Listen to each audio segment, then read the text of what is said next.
Assalamualaikum warahmatullahi wabarakatuh. Perkenalkan, nama saya Faradina Laila dari 2I Akuntansi Manajemen, absen 9. Jadi, pada video kali ini saya akan menjelaskan mengenai tahapan dalam proses audit. Sebelum kita masuk ke 4 tahapan dalam proses audit, mari kita membahas sedikit tentang apa itu audit. Jadi, apa sih auditing itu? Auditing merupakan sebuah proses sistematis untuk mengumpulkan dan mengevaluasi bukti-bukti yang ada di laporan keuangan untuk melihat tingkat kecocokan atau tingkat korelasi antara yang ada di lapangan dengan yang ada di laporan keuangan hasil dari manajemen. Jadi, nanti hasil laporan dari laporan audit ini sendiri akan digunakan oleh pengguna-pengguna laporan keuangan untuk melihat, oh ternyata perusahaan A sudah membuat laporan keuangannya dengan sesuai dengan faktanya, sesuai dengan standar, sehingga laporan keuangan tersebut bisa diandalkan untuk membuat keputusan-keputusan baik dari internal maupun dari eksternal. Jadi, auditor butuh 4 fase untuk menyelesaikan proses audit dari awal hingga akhir. Fase pertama yaitu fase merencanakan dan merancang pendekatan audit. Dilanjutkan dengan fase kedua yaitu melakukan pengujian pengendalian dan pengujian substantif atas transaksi. Lanjut ke fase ketiga yaitu melakukan prosedur analitis substantif dan pengujian detail neraca. Dan yang terakhir adalah fase keempat yaitu menyelesaikan audit dan menerbitkan laporan audit. Kemudian setelah fase keempat selesai, auditor akan membuka proses audit untuk klien selanjutnya. Mulai lagi ke fase pertama. Jadi, di fase pertama yaitu fase merencanakan dan merancang pendekatan audit. Di sini ada 8 tahapan. Yang pertama, dimulai dari accept client and perform initial audit planning. Baik, akan saya mulai dari tahap pertama di fase pertama, yaitu menerima klien dan menentukan prosedur audit awal.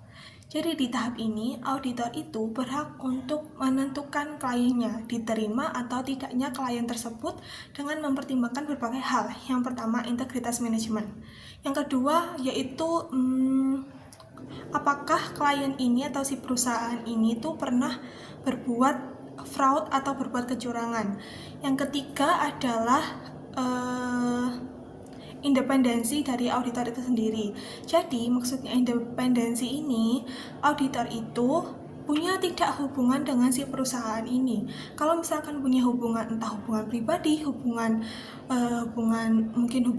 sudah terjalin kontrak kerjasama atau kontrak kerjasama di luar audit, itu lebih baik untuk tidak mengambil ini untuk menghindari adanya objektivitas dalam keseluruhan proses audit. Dan melihat, yang terakhir yang keempat ini, dan melihat apakah sumber daya yang ada di kantor audit ini mencukupi untuk melaksanakan proses audit dari awal hingga akhir. Kemudian kita masuk di tahap kedua di fase pertama, yaitu memahami bisnis klien.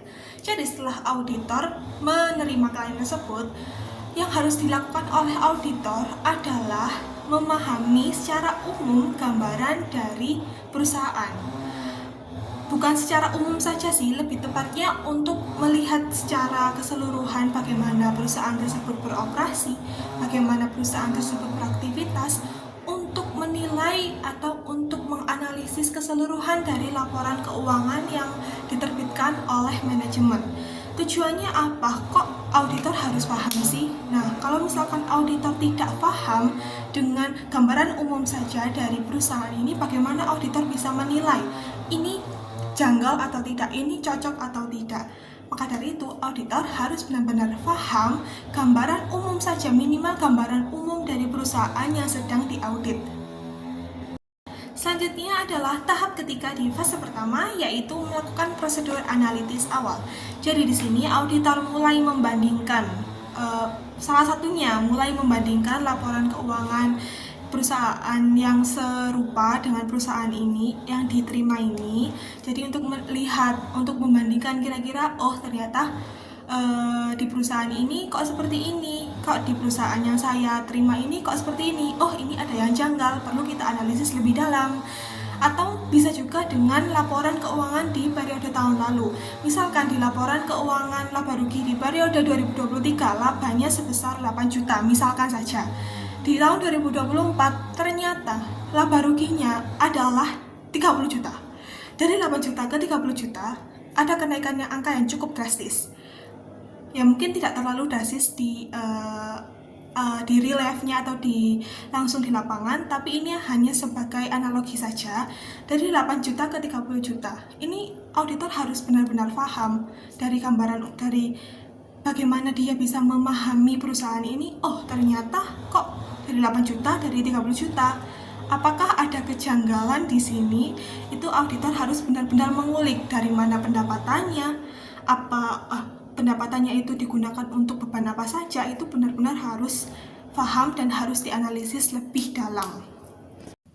Oke, masuk di tahap keempat di fase pertama, yaitu menetapkan penilaian awal mengenai materialitas dan materialitas kinerja. Jadi apa sih materialitas itu? Materialitas merupakan tingkat kesalahan yang masih bisa ditoleransi. Apakah kesalahan tersebut itu kira-kira mempengaruhi keseluruhan laporan atau tidak? Jadi auditor harus melihat tingkat itu. Oke, di tahap kelima di fase pertama yaitu adalah mengidentifikasi risiko signifikan akibat kecurangan atau kesalahan. Jadi di tahap ini tuh auditor mengidentifikasi risiko-risiko signifikan yang dapat menyebabkan salah saji material, baik yang disebabkan oleh kecurangan ataupun kesalahan seperti human error ataupun system error dan lain-lainnya. Itu di proses ini, auditor itu perlu melibatkan pertimbangan profesional auditor terhadap area-area yang rawan terjadi kesalahan. Jadi misalkan itu persediaan kan mungkin ada terjadi human error, salah menghitung waktu stock of name, salah menghitung. Nah itu harus benar-benar diperhatikan. Berarti yang harus benar-benar diperhatikan itu di akun persediaannya. Oke, di tahap ke-6 di fase pertama yaitu adalah penilaian risiko melekat. Menilai risiko, jadi di sini auditor itu harus menilai risiko bawaan pada akun atau transaksi sebelum mempertimbangkan pengendalian internal. Oke, di sini saya akan masuk di tahap ke-7 di fase pertama, yaitu pengendalian internal dan risiko pengendalian. Jadi di sini auditor itu melihat bagaimana sistem pengendalian internal di perusahaan dan apakah sistem pengendalian internal tersebut efektif atau tidak. Nah, contoh dari sistem pengendalian internal ini itu seperti penggunaan gembok, kemudian memasang CCTV, rekrut satpam, sering-sering melakukan stock of name. Nah, itu adalah contoh dari upaya perusahaan untuk mengamankan aset-aset yang perusahaan miliki. Dan itu auditor harus melihat apakah sistem pengendalian internal ini yang dilakukan oleh perusahaan itu efektif atau enggak sih untuk mengamankan akun-akunnya, bagaimana supaya perusahaan ini bisa mengefektifkan operasionalnya. Apakah dari sistem pengendalian internal yang sudah dibuat ini, kok ternyata operasionalnya malah awur-awuran, kok malah tidak efektif. Nah itu auditor benar-benar harus melihat dan menganalisisnya. Nah, dari tahap pertama hingga tahap ke-7, akhirnya masuk ke tahap ke-8 di fase pertama, yaitu strategi dan rencana audit. Di sini, auditor menyusun strategi audit secara keseluruhan dan membuat rencana prosedur secara rinci. Jadi, setelah auditor memahami bagaimana gambaran perusahaan, auditor menilai risiko-risiko yang ada, auditor melihat sistem pengendalian internal di perusahaan itu, akhirnya auditor bisa melihat nih, ternyata ini akun-akun yang harus benar-benar diawasi.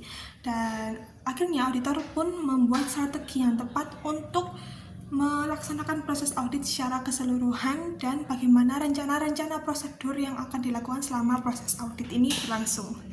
Selanjutnya, setelah fase pertama selesai, auditor akan masuk ke fase kedua, yaitu melakukan pengujian pengendalian dan pengujian substantif atas transaksi.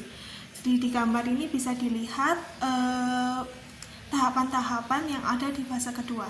Sama seperti di fase pertama, saya akan membahas masing-masing dari tahapan tersebut. Oke, jadi di sini saya akan mulai untuk membahas Tahap pertama di fase kedua yaitu rencana untuk mengurangi tingkat risiko pengendalian yang dinilai. Jadi tadi di tahap ke-7 di fase pertama itu auditor kan melihat sistem pengendalian internalnya itu bagaimana. Nah, di tahap pertama di fase kedua ini dinilai lebih lanjut apakah SPI atau sistem pengendalian internal yang ada di perusahaan ini tuh sudah benar atau tidak. Kalau misalkan sudah benar ataupun tidak ada kejanggalan, maka perusahaan akan langsung menguji terhadap transaksi yang ada. Namun jika sistem pengendalian internal ini dirasa tidak bagus atau ada kejanggalan, maka auditor akan menilai atau menguji lebih lanjut atas pengendalian yang ada. Jadi di tahap kedua, di fase kedua adalah menguji atas pengendalian yang ada. Jadi ini dikhususkan jika terdapat atau ada sesuatu yang aneh di pengendalian internal setelah analisis secara umum tadi. Nah, itu di tahap kedua, di fase kedua ini dilihat bagaimana lebih lanjut sistem pengendalian internalnya. Bisa melalui berbagai cara. Yang pertama, inspeksi bukti-bukti yang ada. Kemudian bisa wawancara dengan manajemennya langsung. Bisa juga dengan bertanya ke pihak ketiga, misalkan ini terkait dengan piutang. Nah, berarti kan menghubungi langsung ke pihak ketiga atau ke pelanggan, atau tentang hutang, berarti ke pihak ketiga atau ke supplier dari perusahaan-perusahaan ini. Jadi, kalau misalkan auditor tidak melihat adanya kejanggalan di pengendalian internal, auditor bisa langsung masuk ke tahap ketiga di fase kedua, yaitu pengujian substantif terhadap transaksi. Pengujian substantif terhadap transaksi dilakukan untuk melihat yang pertama, apakah transaksi sudah dicatat semua atau belum, dan yang kedua, apakah transaksi ini sudah dicatat sesuai dengan prosedur yang ada atau belum. Kalau misalkan semua sudah dicatat tapi tidak sesuai prosedur, sama saja bohong. Ataupun kalau misalkan sudah dicatat dengan prosedur tapi tidak lengkap, ya sama saja bohong. Nah, pengujian ini dilakukan melalui inspeksi terhadap bukti. Jadi dokumen-dokumennya itu dilihat oleh auditor. Oh, ini ternyata sudah dicatat. Oh, ini ternyata ada yang belum dicatat. Dan kalau misalkan bukti ini ada yang belum dicatat dan itu nominalnya besar atau nominalnya ini material terhadap keseluruhan laporan keuangan, berarti auditor akan menambahkan catatan di laporan audit. Oke, kita akan masuk di tahap terakhir di fase kedua, di tahap keempat di fase kedua, yaitu menilai kemungkinan salah saji dalam laporan keuangan. Jadi setelah seluruh proses pengujian, auditor ini akan mengevaluasi hasil yang diperoleh untuk menilai apakah terdapat kemungkinan salah saji material dalam laporan keuangan. Auditor akan mempertimbangkan kesalahan-kesalahan ini tadi tuh bersifatnya itu material atau tidak. Nah, hasil ini akan menjadi evaluasi bagi auditor untuk menentukan apakah diperlukan pengujian tambahan atau bukti yang ada ini sudah cukup untuk mendukung opini dari audit yang akan diterbitkan di laporan audit nanti. Di sini saya akan masuk ke fase ketiga, yaitu fase melakukan prosedur analitis, substantif, dan pengujian terhadap detail dari neraca. Tahap pertama di fase ketiga yaitu adalah melakukan prosedur analitis substantif. Jadi di tahap ini auditor itu menggunakan prosedur analitis sebagai pengujian substantif, bukan sekadar dari analisis seperti kayak ternyata ini masih analisis awal, sudah bukan. Nah, auditor mulai membandingkan data keuangan dari periode sebelumnya, benar-benar mulai membandingkan, kemudian juga melihat dari laporan keuangan industri lain. Tujuannya untuk menilai saldo-saldo yang ada ini wajar atau enggak sih di industri yang sama. Tadi seperti yang sudah saya terangkan tadi, misalkan di 2020 itu totalnya itu 1 juta laporan laba ruginya, tapi di 2021 itu ternyata 100 juta. Nah, itu kan benar-benar angka yang sangat tidak sama atau tidak sangat-sangat berbanding jauh. Nah, itu benar-benar harus dilihat dan dianalisis. Nah, kemudian Kalau misalkan ada perbedaan yang benar-benar signifikan, itu auditor itu memutuskan untuk melakukan investigasi atau menganalisis atau menilai lebih lanjut atau tidak. Nah, prosedur ini itu dilakukan untuk mengurangi risiko salah saji material terhadap laporan audit yang diterbitkan nantinya. Oke, kita lanjut ke tahap kedua di fase ketiga, yaitu melakukan pengujian terhadap item-item utama. Jadi di sini auditor itu mulai memfokuskan pada item-item yang punya nilai atau punya saldo besar atau punya risiko yang sangat tinggi. Jadi contohnya itu seperti saldo kas, saldo piutang, saldo utang, persediaan, aset tetap, dan lain-lain. Pengujian ini dilakukan dengan cara memeriksa bukti-bukti pendukungnya, melakukan wawancara dengan pihak ketiga itu untuk piutang atau utang, dan juga melakukan verifikasi secara langsung. Jadi, melaksanakan observasi secara langsung ke perusahaan untuk melihat bagaimana persediaannya, bagaimana sistem pengendalian persediaannya, bagaimana aset tetapnya. Oh, memang ada gedung A, oh memang ada kendaraan mobil A, ada truk A, ada ini, dan ada aset tetap lainnya. Tujuannya untuk memastikan bahwasannya item tersebut sudah benar-benar dicatat sesuai dengan yang ada, akurat berarti, dan sesuai dengan standar akuntansi yang ada. Kenapa kok fokus pada item-item utama ini? Karena kesalahan di akun-akun utama ini akan berdampak material atau berdampak besar ke keseluruhan laporan keuangan. Tahap ketiga di fase ketiga yaitu adalah melakukan pengujian terhadap item-item representatif. Selain dari item utama, auditor juga harus melakukan pengujian terhadap sampel transaksi karena bukan tidak mungkin tapi sepertinya akan susah bagi auditor kalau misalkan harus melihat transaksi yang banyak, apalagi kalau ini perusahaan besar, pasti transaksinya bukan hanya 1-2 tapi ribuan transaksi. Jadi pakai sampel transaksi atau saldo yang mewakili populasi yang dimaksud dengan representatif tadi. Pemilihan sampel ini dilakukan dengan menggunakan teknik sampling audit. Tujuannya untuk memperoleh keyakinan bahwasannya keseluruhan dari saldo akun ini tidak mengandung salah saji material. Meskipun tidak seluruh populasi ini diperiksa, enggak semua transaksi yang ada di laporan keuangan ini diperiksa. Dan fase terakhir di tahap terakhir di fase ketiga adalah melakukan pengujian tambahan terhadap detail saldo. Jika dari tahap sebelumnya itu ada indikasi risiko atau ketidakpastian atau kejanggalan, maka auditor harus melakukan pengujian tambahan yang lebih rinci lagi. Pengujian ini mencakup pemeriksaan detail saldo akun secara lebih mendalam seperti rekonsiliasi, konfirmasi eksternal, kemudian pemeriksaan dokumen secara menyeluruh. Intinya lebih didetailkan lagi. Kalau misalkan dari hasil yang sebelumnya itu ternyata masih ada kejanggalan, harus didetailkan lagi. Tujuannya untuk memastikan bahwasanya tidak ada salah saji material yang belum terdeteksi oleh auditor dan untuk memperkuat bukti-bukti audit yang sebelumnya tidak ada supaya kesimpulan lebih bisa terdeteksi atau bisa ditarik kesimpulan seperti itu. Oke, kita masuk di fase terakhir yaitu fase keempat, yaitu menyelesaikan audit dan menerbitkan laporan audit. Oke, kita masuk di tahap pertama di fase keempat, yaitu melakukan pengujian tambahan untuk presentasi dan pengungkapan.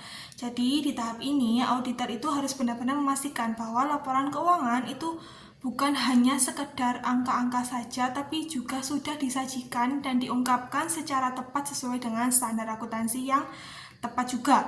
Auditor harus benar-benar memeriksa apakah klasifikasi akunnya ini sudah benar, apakah pengungkapannya ini dalam catatan atas laporan keuangan ini sudah mendukung. Jadi dilihat di catatan atas laporan keuangannya, kalau di CALK-nya masih belum terungkap secara detail, berarti memang benar-benar harus menjadi waspada bagi auditor itu sendiri.